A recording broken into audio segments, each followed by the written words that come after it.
कथेचं नाव आहे आई. आशिष एका नामांकित कंपनीमध्ये जॉबला होता. कामात अतिशय हुशार होता. ऑफिसमध्ये सतत त्याचे कौतुक होत असे. सगळेच खूप खुश होते त्याच्या कामावर.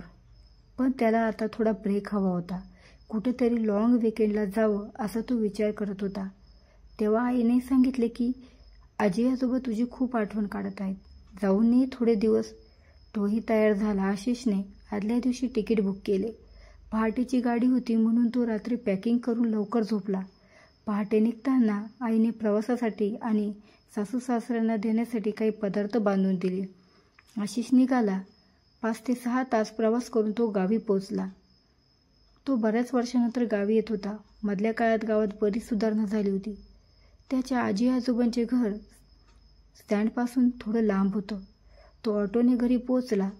तो जिथे उतरला तिथे एक मोठं झाड होतं आणि त्याच्या पारावर बरीच लहान मुलं खेळत होती. त्यांना बघून आशिषला आपले बालपण आठवले. तो घराकडे निघाला. आजी आजोबा त्याच्या वाटेकडे डोळे लावून बसले होते. आशिषला बघून दोघंही खूप खुश झाले. त्याने वाकून दोघांना नमस्कार केला आणि घरात गेला. खूप गप्पा गोष्टी केल्या तिघांनी. संध्याकाळी पाय मोकळे करायला आशिष टेरेसवर गेला. त्यांच्या टेरेसवरून ते झाड दिसायचं, ज्या झाडाच्या पारावर लहान मुलं खेळायची. संध्याकाळ झाल्यामुळे सर्व मुलं आपापल्या घरी निघून गेली, पण एक 9-10 वर्षाची मुलगी तिथेच बसली होती. आशिषने पाहिलं पण दुर्लक्ष केलं. दुसऱ्या दिवशी तेच, ती मुलगी दिवसभर तिथेच बसून असायची.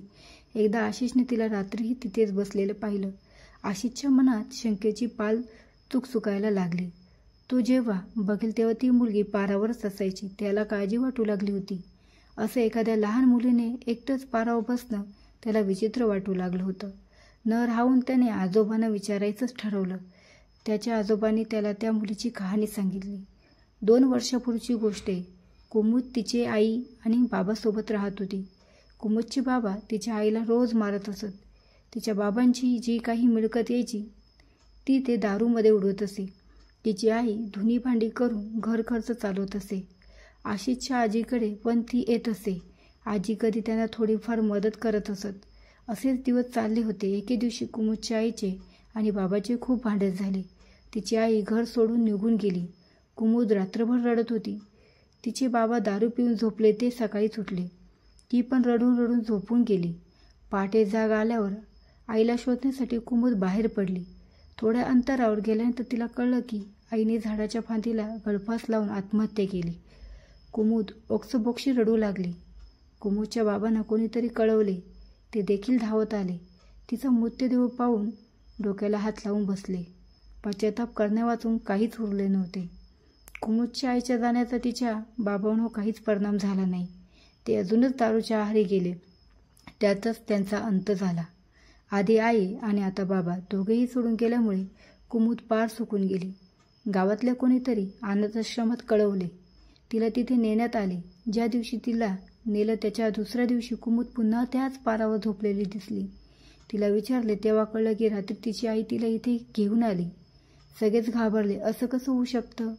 2-3 वेळा तिला अनाथाश्रमवाले घेऊन गेले, पण ती तिथे थांबायची नाही. दुसऱ्या दिवशी ती पारावर असायची. गावातल्याने तिला एकटंच बडबड करत असताना पाहिलं आहे. ती तिथेच राहते, झोपते.